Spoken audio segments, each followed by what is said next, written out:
Hello बच्चों, आज हम पढ़ेंगे पाठ 6 वचन। ठीक है।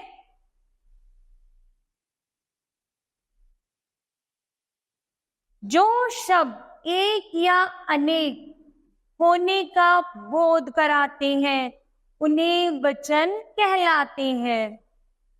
तो जैसे जो भी शब्द हमें एक या अनेक होने का बोध कराते हैं वही वचन कहलाते हैं। तो दिए गए चित्र में क्या क्या है और क्या क्या अनेक है।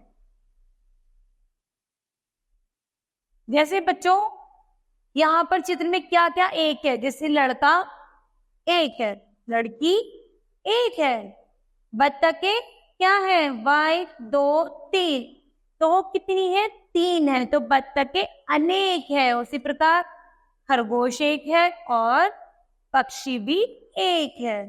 सब एक है लेकिन बत्तखें अनेक है। दूसरा गेंदे, गेंदे भी 2 है, तो वो अनेक है। एक या अनेक होने का बोध कराते उन्हें हम वचन कहते हैं। तो बच्चों आपने पढ़ा और जाना कि इस चित्र में कुछ चीजें एक है और कुछ चीजें अनेक है। तो ये जो संख्या बताने वाले जो शब्द होते हैं वही वचन कहलाते हैं।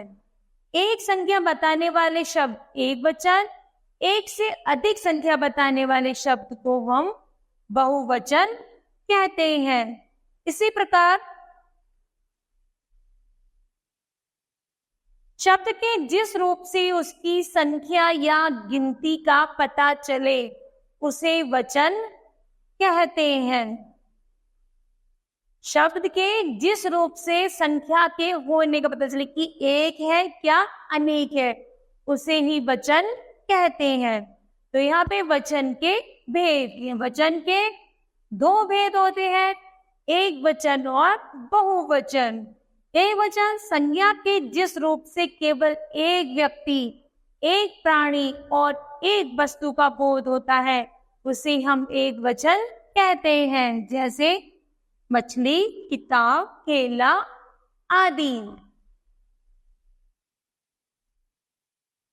दूसरा है बहुवचन, संज्ञा के जिस रूप से एक या एक से अधिक व्यक्ति, वस्तु आदि का बोध होता है कि ये चीजें एक से अधिक हैं, उसे हम बहुवचन कहते हैं, जैसे मछलियां, किताबें, केले आदि।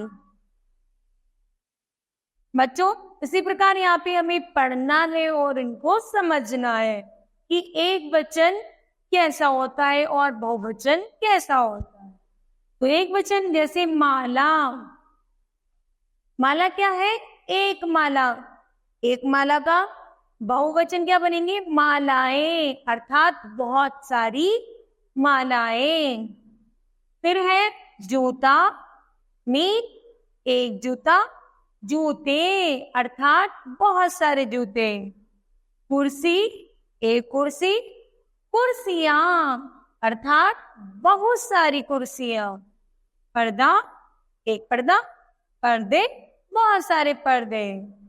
ठीक है बच्चों, उसी प्रकार यहाँ पर आपको ये शब्द, ये वचन दिए गए हैं जिनको आपको पढ़ना है और समझना है।